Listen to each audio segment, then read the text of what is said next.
I'm Russ Curtis, and we're going to be talking about post-pandemic advancements, and I hope to do some more videos on this as well. But I heard somebody say, let's not waste this pandemic experience. We've all been stressed by it. We've had loss of life, a lot of people getting very sick, could have some long-term effects.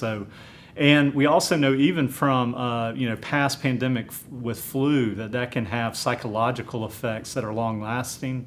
So as counselors, we need to be aware that this will be something that we'll be dealing with long after we have really good therapeutics and vaccines. But what we do want to look at is what kind of advancements could we potentially make? Typically after pandemics, there are advancements.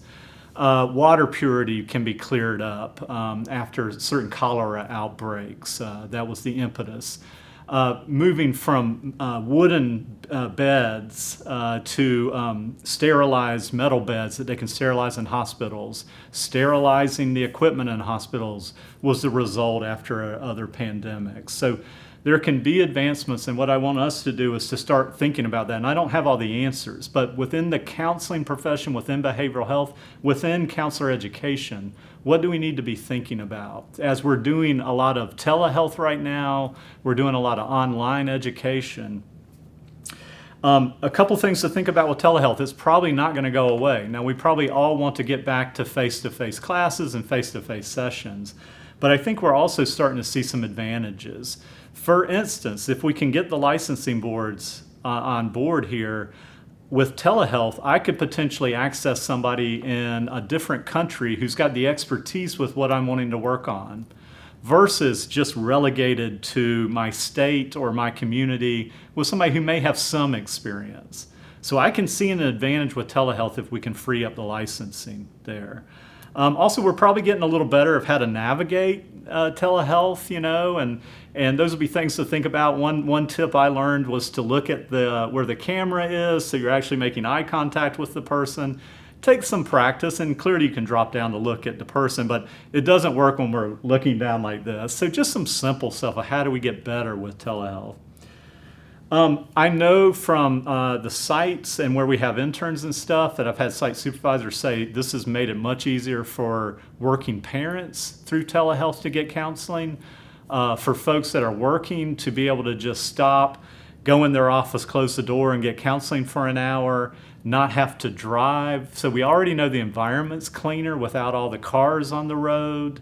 Aerial photographs have shown that, as pollution's lessened and water is cleaner because of this. So I've heard of also site supervisors talking about these meetings that we always had to go and drive to, which was then a hotel expense, gas and time. They're finding now that it works great to have these meetings on telehealth. So that's a big issue, is thinking about that. In terms of online education, could it be that you've got a really great professor with a particular topic in the behavioral health who is making this accessible to different universities or students in multiple universities?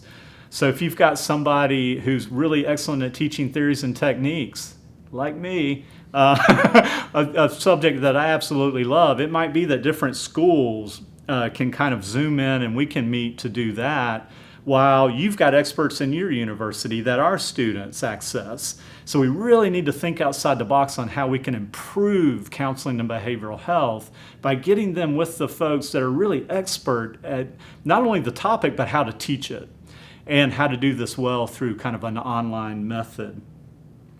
And so what other classes could be online? These counseling programs are already a lot of times 60 contact hours.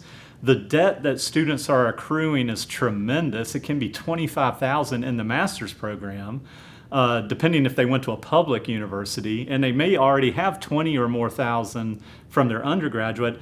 To go to a job, which in our state, in North Carolina, the median salary is $45,000.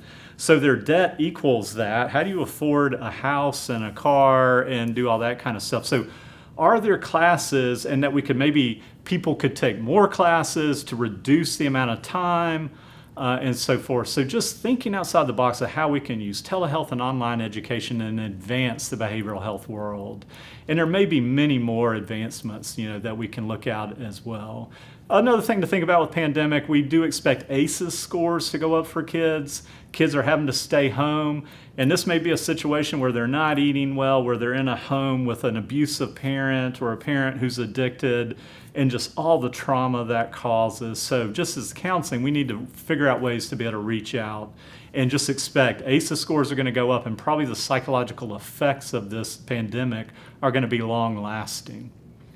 All right, more about post-pandemic assessments in our next videos.